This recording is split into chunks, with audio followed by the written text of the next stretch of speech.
Good morning, everyone, and welcome to the Psalms. Yes, we're going to look at Psalm 1 this week.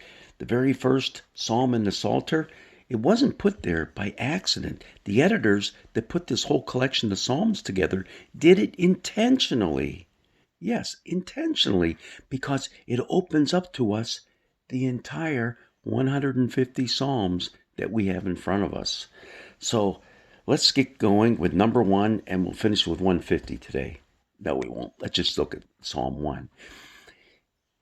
The first 2 verses tell us what it's all about.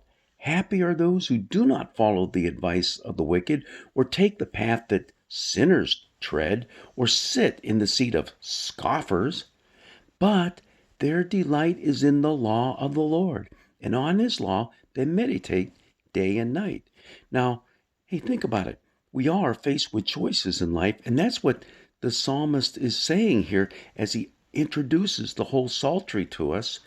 We live with choices. Hey, we live in the North Country here where there's ice and there's snow and there's cold weather like we're enduring right now. And some of you might be down south where it's warm and breezy and sunny.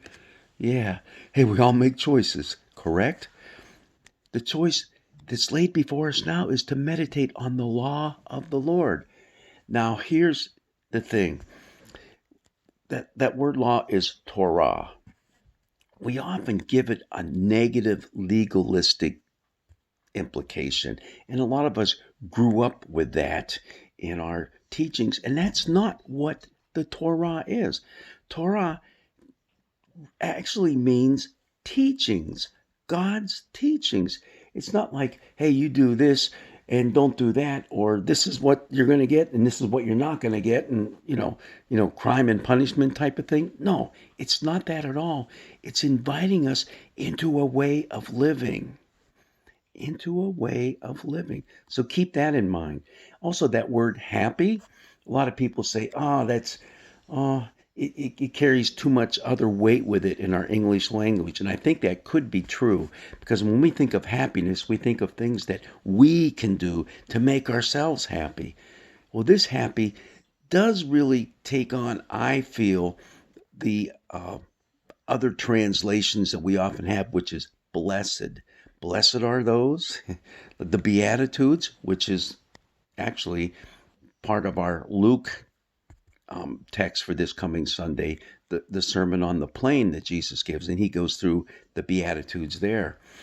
But blessed are those, meaning not looking for happiness in the way that we often want to be happy, but the way God intends us to be happy. And how is that? It's to set your roots next to the waters of God, next to his teachings, to meditate on those, to think about it and say, that's the way we should live. That's the way we should travel this life. Because if you don't, what happens? Well, you go to the second part of this psalm. The psalm is only 6 verses long. Go ahead and read the whole thing. Read it a couple times. But it gets into the part of what happens when you don't do that. Well, you're kind of classified now as the wicked ones.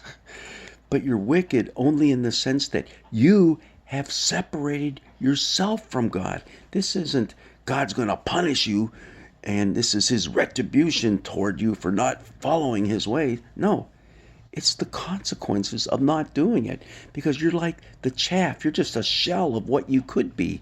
And the chaff in the threshing floors, it's blown away by the wind. And that's the way your life is going to be. Simply, it's going to be blown away. And you will not stand up for justice. If you don't live the way God wants you to live, the wicked will not stand into judgment. No, it means you're not standing up for justice. And the other thing that this psalm talks about is that it's God's justice and righteousness that really matter in our lives. And that sets us up for the heart of the Psalter, which are the enthronement psalms. Get in there, it's in the 90s. And in there, you see, it's all about justice and righteousness being established here on earth by God, by Yahweh. And we need to be a part of that. And we can be a part of that if we are like trees, as verse 3 says, planted by streams of water. And in all that we do, we will prosper. Again, that's another word that has a lot of, I think, the wrong meanings in the English language, but in the Hebrew, it's very clear. It's better translated as it is in the Jewish publication Bible. Thrive. In all we do, we will thrive. We will not be successful and prosper in the sense of monetary rewards. No, but as people, as human beings, we will become what God wants us to be. This is an awesome psalm. It's the best one to start the Psalter out with, and it's one that leads us in the right directions, the right pathways, which is to center our lives on all the teachings that God has for you and for me. That is the heart of the Torah. Teachings leading us in those paths of righteousness. Well, God's blessings be with you. Continue to endure the cold weather if you live up north. Enjoy the sunny stuff if you live down south. And come this summer, we're all going to be enjoying being outside. God's blessings be with you.